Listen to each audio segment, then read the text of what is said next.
In the late 1970s, the camera market was bustling with innovative options. One such camera, introduced in 1976 by German company Fotoquelle under the Revue label, was the Revue 400 SE. This compact, fixed-lens 35mm shutter priority rangefinder camera shared a lot of similarities with other models of its era. Many believe that it was crafted by Cosina for Fotoquelle. Other considered manufacturers are Niton, Minolta and Konica. Just look how similar these cameras look, like the Minolta Himatic 7S II, Vivitar 35ES and the Konica Auto S3. There's also a more rare chrome version known as the Revue 400 SE25 with the exact same features. Let's get started with the battery. Originally, the camera uses a 1.35 volt mercury battery that are mostly banned due to environmental issues. But no worries, you can use a 675 hearing aid zinc air battery, which are widely available and they cost around 50 cents per piece. Problem seems that they don't last that long, so to turn off the camera, always put on the lens cap. Loading the film. The camera takes normal 35mm film. Loading film into this camera is easy. Simply open the back, insert your 35mm cartridge and thread the film leather.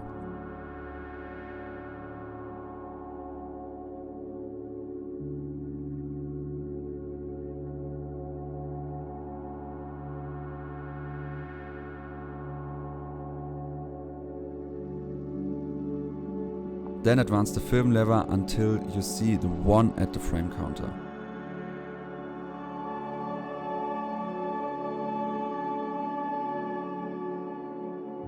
The Revue 400 SE features a rangefinder focusing system allowing precise manual focus adjustments. In a rangefinder camera, the focus is adjusted by the interaction of two images. The main image viewed through the viewfinder and the second superimposed image by a smaller lens next to the viewfinder. The photographer turns the focus ring on the lens until the two images are congruent. This signals that the subject is in focus.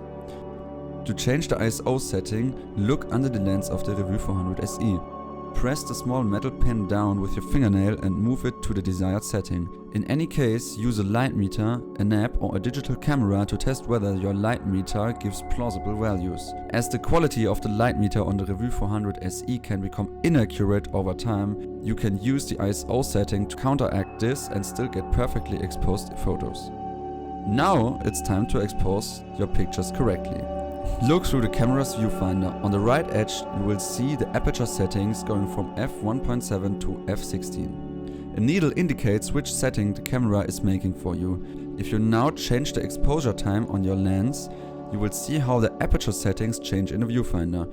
Remember that handheld shots taken with less than 1/60th of a second without a tripod are often blurred. Now find the aperture exposure combination that you want and press the shutter release. Congratulations, you have taken your first photo.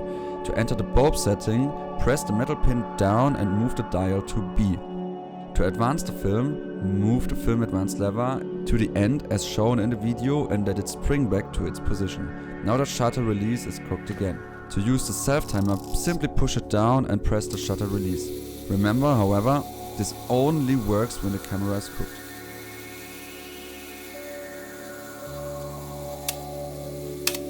When your film is full, you have to turn it back into the film cartridge. You will know when your film is full either when the frame counter has reached the number of frames that is on your film, or when the film advance lever can no longer be stretched any further.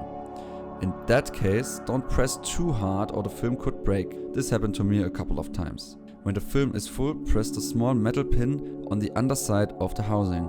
Now you can fold out the film rewind knob and turn it into the direction of the arrow until you feel less resistance.